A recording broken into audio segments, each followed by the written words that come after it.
and I'm on a Medicare Advantage plan, and I'm very happy with it. I'm happy with my personal position.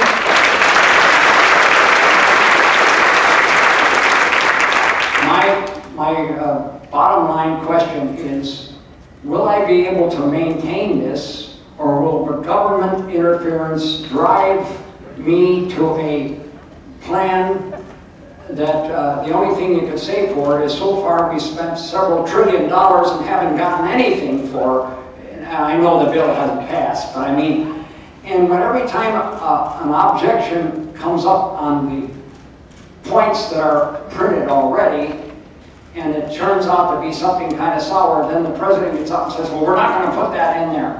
I want to be sure it doesn't get in there. And I appreciate you and your work across the aisle. Incidentally, I recognize that you've reached across the aisle. I don't know how much reception you've gotten, but that we end up with something more than a pig in the poke. Thank you.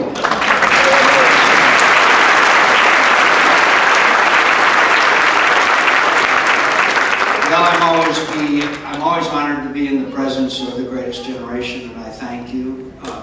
Could I just say, that's what this national debate is all about. I still believe that the American people can overcome the special interests, the national interests. They'll overcome the pharmaceutical companies, the American Medical Association, in all due respect, AARP and others who have dogs in this fight. And I think that we will be able to succeed because your program is typical of so many millions and millions of Americans who like their health care plan, who like their Medicaid, who like their Medicare, who want to keep it.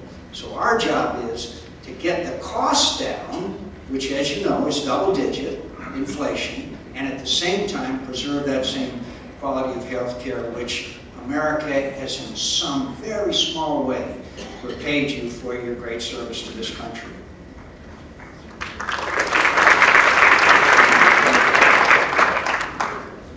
Senator, it's very nice of you to be here with us. I would like to know how the president is getting by with all of this money. It's against the Constitution. Doesn't he know that we still live under a Constitution?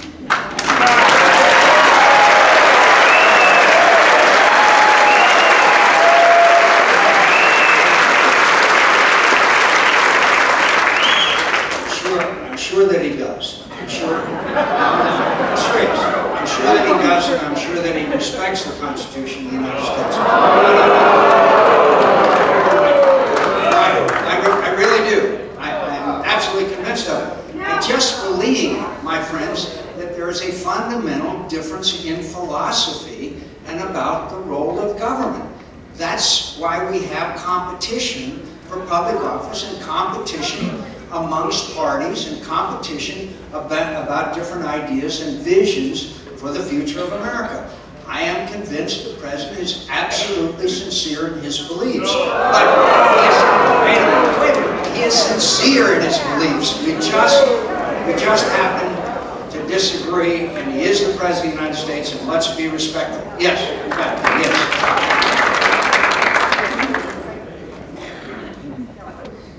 Thank you, sir.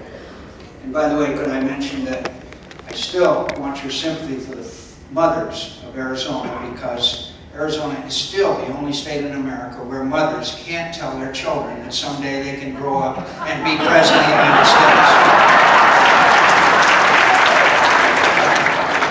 Well, I think I'm the mother of a daughter that'll probably be, okay?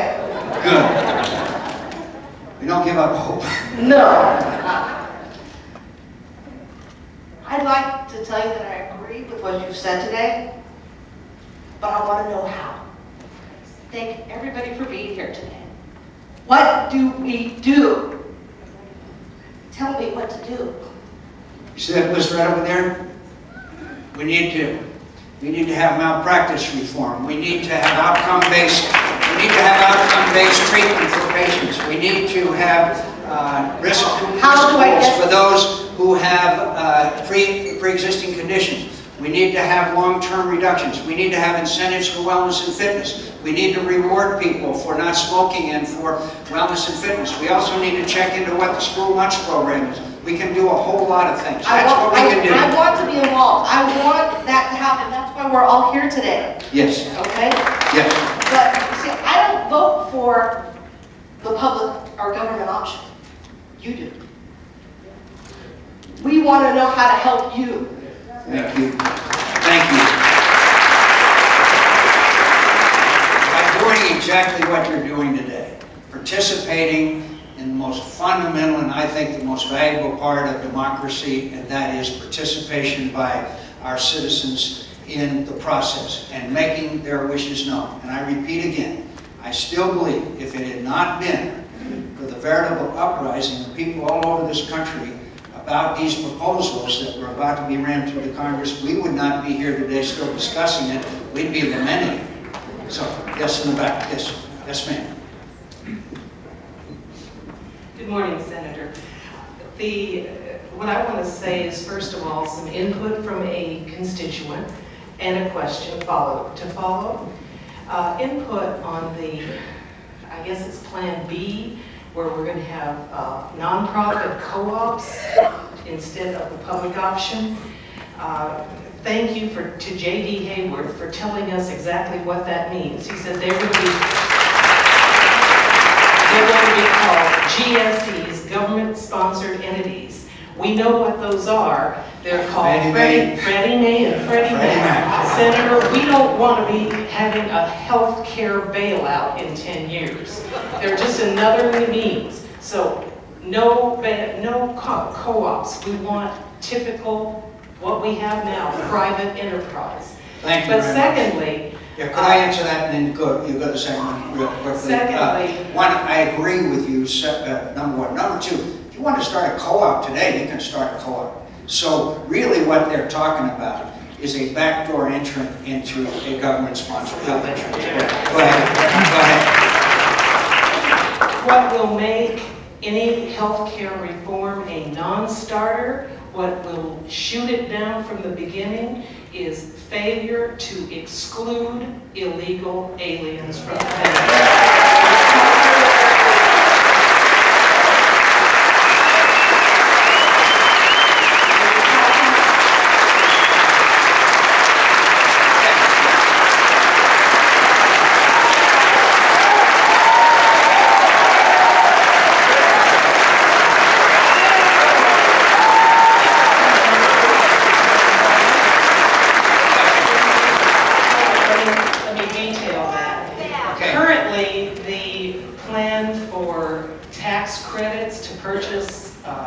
Insurance is no less full of loopholes than the earned income tax credit, which illegal aliens avail themselves of all the time. There has to be a verification of legal presence in this country through the SAVE system, that every Social Security number covered under the tax credit plan is a valid one and a legal American resident or citizen.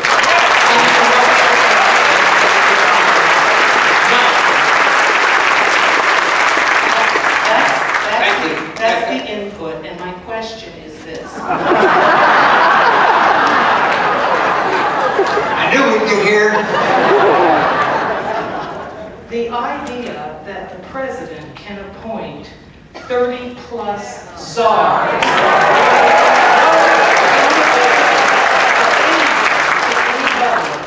is appalling. And what's even worse, what's even more appalling to me, is that nobody in Congress seems to be objecting.